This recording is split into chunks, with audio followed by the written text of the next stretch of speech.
Chers frères et sœurs, écoutons la parole de Dieu tirée de l'Évangile selon saint Marc, chapitre 6, versets 1 à 6. En ce temps-là, Jésus se rendit dans son lieu d'origine, et ses disciples le suivirent. Le jour du sabbat, il se mit à enseigner dans la synagogue. De nombreux auditeurs, frappés d'étonnement, disaient: D'où cela lui vient-il? Quelle est cette sagesse qui lui a été donnée et ces grands miracles qui se réalisent par ses mains? N'est-il pas le charpentier, le fils de Marie et le frère de Jacques, de José, de Jude et de Simon?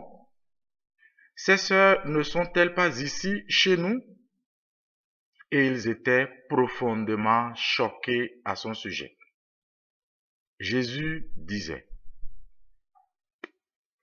leur disait: Un prophète n'est méprisé que dans son pays, sa parenté et sa maison. Et là, il ne pouvait accomplir aucun miracle. Il guérit seulement quelques malades en leur imposant les mains. Et il s'étonna de leur manque de foi. Alors, Jésus parcourait les villages d'alentour en enseignant. Acclamons la parole de Dieu. Jésus se rendit dans son lieu d'origine. Cette situation de Jésus me fait rappeler un événement qu'un collègue de séminaire a vécu pendant les vacances. Il avait fait son stage d'insertion comme enseignant dans un petit séminaire.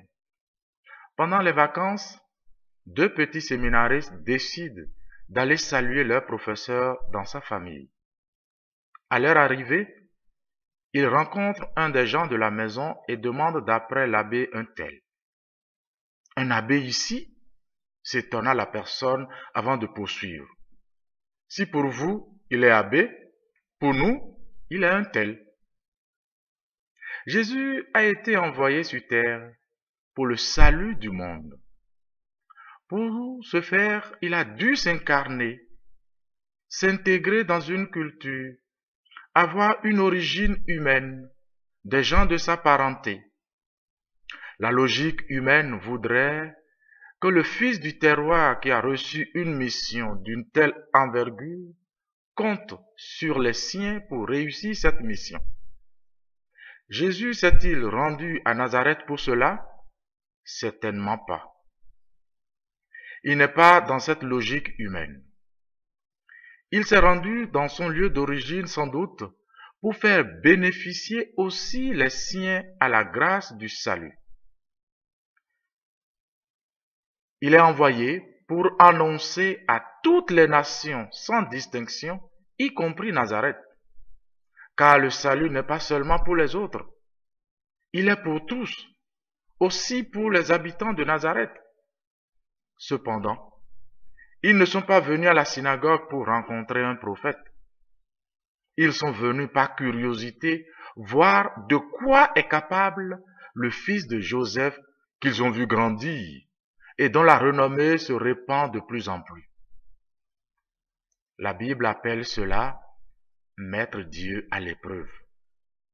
Dans l'Évangile, Jésus a été mis à l'épreuve tout au début de sa vie publique, pendant son séjour de 40 jours au désert, confère Luc, chapitre 4, versets 9 à 12. Puis sur la croix, quand les chefs des prêtres se moquaient de lui, dans Matthieu, chapitre 27, versets 41 et 42. Le prophète que nous sommes, de par notre baptême, sommes invités à témoigner de notre foi au milieu des nôtres. Ainsi, notre lieu d'origine aujourd'hui peut être notre cadre habituel de vie, de travail, nos réseaux d'amitié. Que nous rendions l'évangile présent dans ces lieux qui sont pour nous nos lieux d'origine, nos Nazareth d'aujourd'hui. Et ils étaient profondément choqués à son sujet.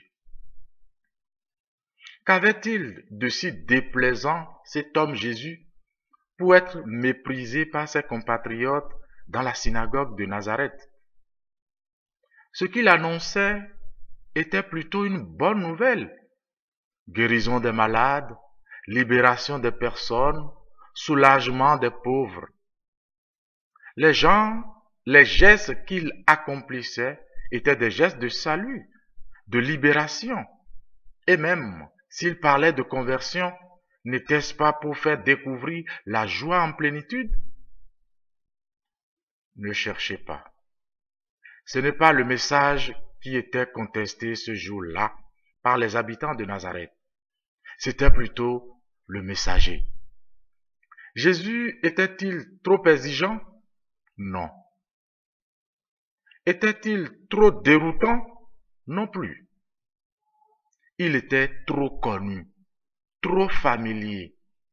Les habitants de Nazareth le connaissaient trop bien, un homme du pays. Ils le connaissaient par sa profession.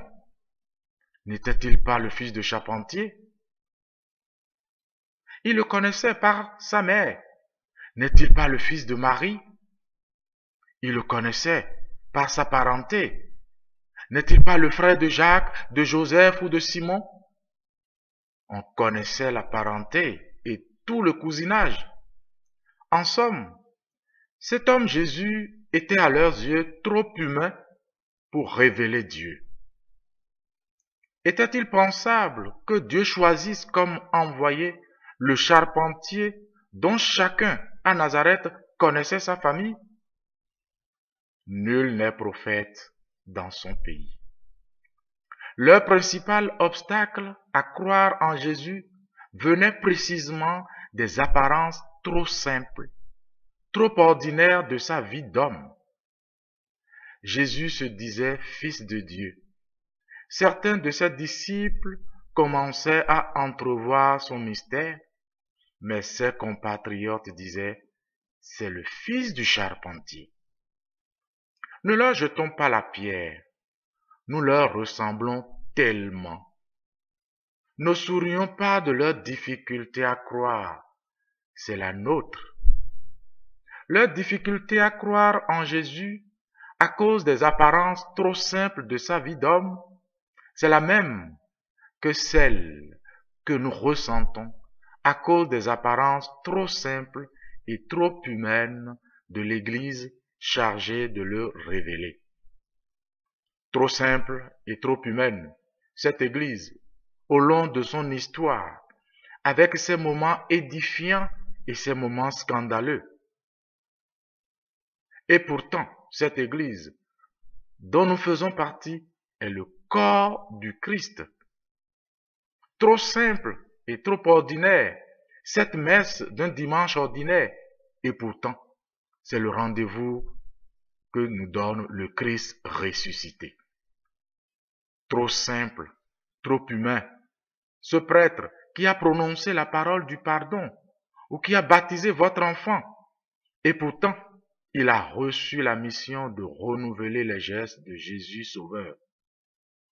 Trop simple et trop humain, cet étranger qui demande à être accueilli, ou ce malade qui attend votre visite, et pourtant, ils sont pour nous visage du Christ. Ce que vous faites au plus petit d'entre les miens, c'est à moi que vous le faites.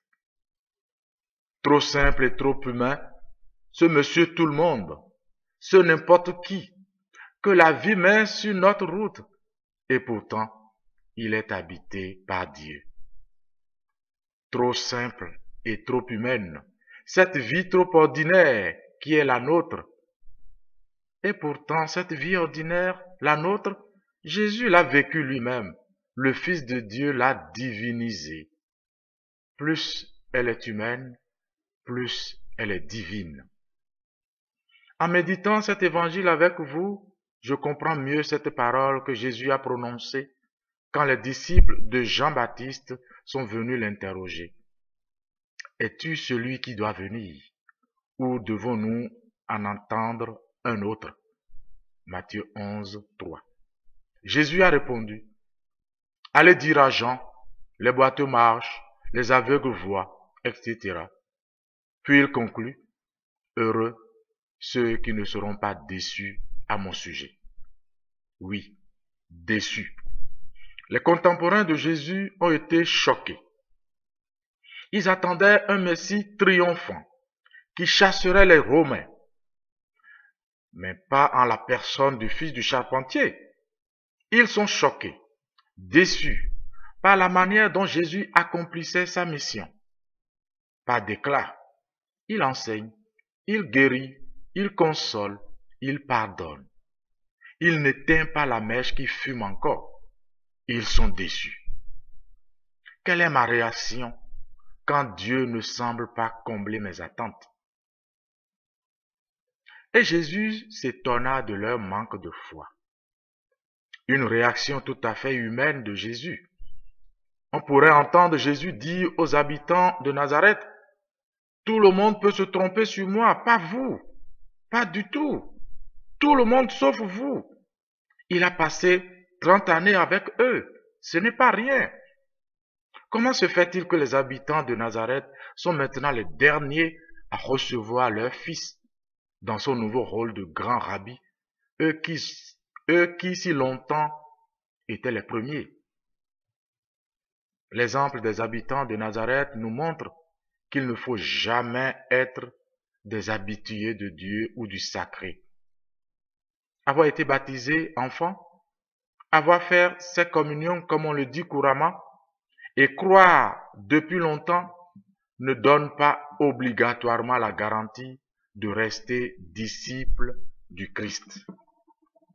C'est le sort de tous les amis d'enfance de Jésus, et donc de la grande majorité d'entre nous. À un certain moment de notre vie, peu importe notre ancienneté dans la foi, il peut apparaître un grand décalage entre ce que nous imaginons de notre relation avec Dieu et la réalité que Dieu voit. À ce moment-là, le salut arrive souvent par une parole de Dieu qui nous déstabilise, qui nous heurte, et cette blessure rend alors possible notre guérison. Les gens de Nazareth n'ont pas saisi cette chance. Et vous, ne laissez pas Jésus passer inaperçu dans votre Nazareth. Merci. Bonne méditation.